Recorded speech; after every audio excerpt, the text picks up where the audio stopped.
Nowadays, a lot of people are producing content on the internet. Here in Brazil is the same. What tips could you give to these people? Because market now is very aggressive. It's hard for you, for example, to get audience as we got in the past. As it should be.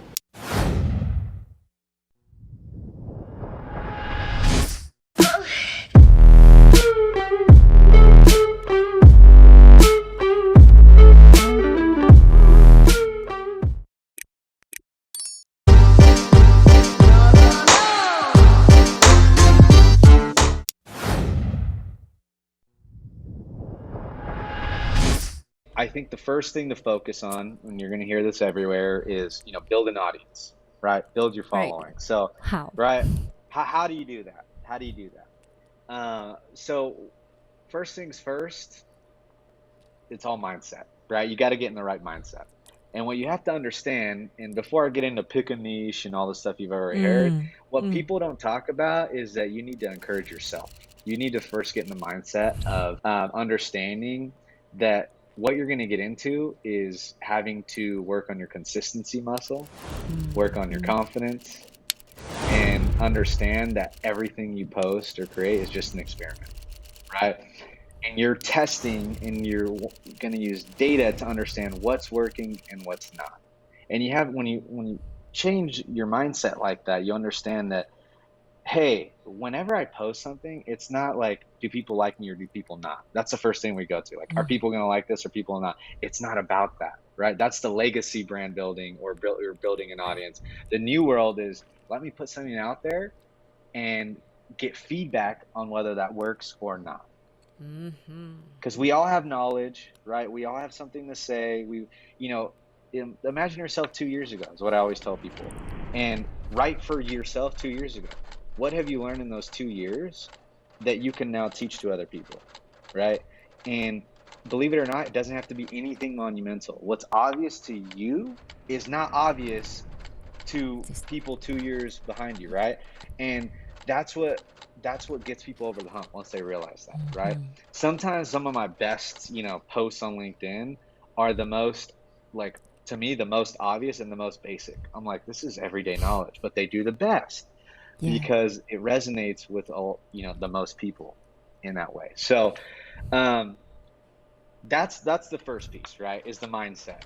Then if we get into and that's 80% of it, to be honest. If you can write and if you can, look at other people's formats and know how to gather inspiration from other posts, you'll do just fine. So that's the mindset. Now tactics, pick a niche, right? Like that's number one. When you pick a niche, if you're in medical sales, don't talk about sales, talk about the problem that your product solves, right? And I think that's a big mistake that we see.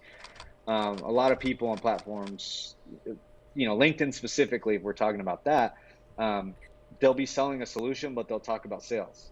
And it's like, look, I mean, it depends on your goal, right? But if your goal is to simply build an audience, yes. If your goal is to build an audience of potential clients, then you want to talk about the problem that you're solving, right?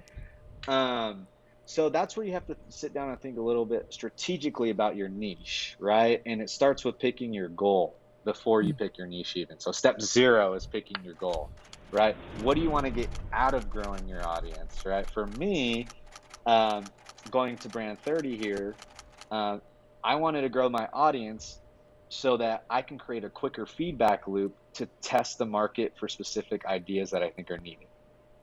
Right? With a bigger audience, you have a bigger feedback loop or a faster feedback loop, right? So the more followers you have, the faster feedback you get. Hey, I want to do this. Do you like this? Yes or no? Then you have more data points on yes, yes, yes, no, no, no, right?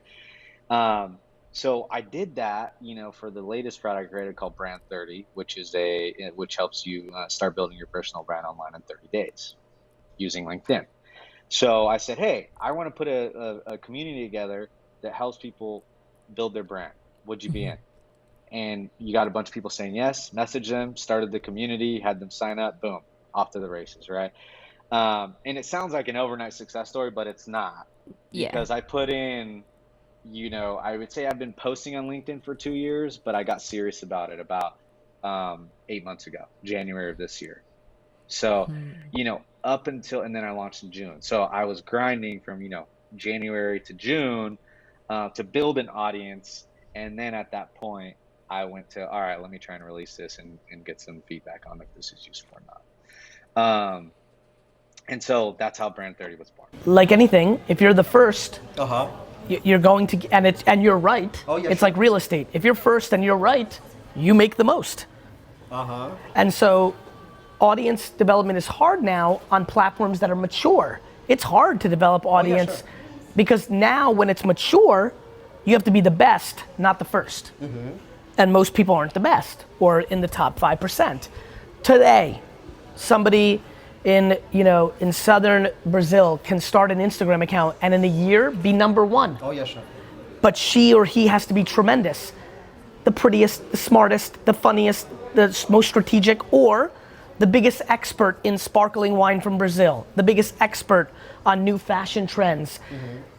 Or she or he can take a different strategy and decide to become the leader of the first people on TikTok or the first people on a new medium. So you're either first or you're best. And I don't feel any sympathy or sadness for anybody who cries about it's hard to build an audience, because I want to remind everybody who's watching, when you say that you want to build a big audience, what you're really saying is that you want to live a 1% life. Perfect. I want to live a life where I get to do whatever I want and make enough money to be happy. That's extremely hard. Very few people achieve that in their lives. So I think the audacity to want to be an influencer or a content producer who makes a living off of that, I think people need to be reminded it's not so easy. It's not supposed to be easy. Wait till Instagram starts to decline. You know how many people, maybe 4 or 5 years ago, a lot of the marketers will remember Facebook pages stopped getting as many people seeing it organically, and everybody cried. But that was a lot of business people. Instagram is almost everybody. Oh, yeah, sure. And when Instagram starts declining in a year or 2 or 6 months or 3 years, a lot of people are gonna be in trouble for not diversifying into podcasting, into LinkedIn, into YouTube, into TikTok, into Twitter, or into anything that's emerging. Like anything, if you're the first, you're going to, and you're right. Oh, yeah, it's sure. like real estate. If you're first and you're right, you make the most. And so audience development is hard now on platforms that are mature. It's hard to develop audience because now when it's mature, you have to be the best, not the first. And most people aren't the best or in the top 5%. Today, somebody in southern Brazil can start an Instagram account and in a year be number one. Oh, yeah, sure. But she or he has to be tremendous. The prettiest, the smartest, the funniest, the most strategic, or the biggest expert in sparkling wine from Brazil, the biggest expert on new fashion trends. Or she or he can take a different strategy and decide to become the leader of the first people on TikTok or the first people on a new medium. So you're either first or you're best. And I don't feel any sympathy or sadness for anybody who cries about it's hard to build an audience, because I want to remind everybody who's watching, when you say that you want to build a big audience, what you're really saying is that you want to live a 1% life. Perfect. I want to live a life where I get to do whatever I want and make enough money to be happy. That's extremely hard. Very few people achieve that in their lives. So I think the audacity to want to be an influencer or a content producer who makes a living off of that, I think people need to be reminded it's not so easy. It's not supposed to be easy. Wait till Instagram starts to decline. You know how many people, maybe 4 or 5 years ago, a lot of the marketers will remember Facebook pages stopped getting as many people seeing it organically, and everybody cried. But that was a lot of business people. Instagram is almost everybody. Oh, yeah, sure. And when Instagram starts declining in a year or 2 or 6 months or 3 years, a lot of people are gonna be in trouble for not diversifying into podcasting, into LinkedIn, into YouTube, into TikTok, into Twitter, or into anything that's emerging?